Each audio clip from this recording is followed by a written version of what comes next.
अवस्था तर रवी राणांनी गेम केलेला आहे त्यांचा. युवा स्वाभिमाननी व्यवस्थित शिस्तीत भाजपाचा गेम केलेला आम्हाला दिसतोय. भाजपला कुबड्यांची गरज पडणार आहे.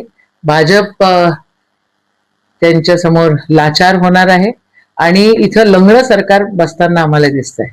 मला एक कळत नाही, त्यांच्याकडे एवढे पैसे, एवढा धन संपत्ती, एवढा सगळा गोंधळ, 19 सभा आमच्या पालकमंत्र्यांच्या, सगळे आमदार तिथं वर्ल्ड वाईज कामाला लागलेले, तिथं 1-2 ठिकाणी तर त्यांनी ज्या सीटा फार कमी अंतराने पडल्या त्याही ठिकाणी त्यांनी प्रेशराईज केलं. अख्खी सिस्टम त्यांच्यासाठी त्या ठिकाणी काम करत होती.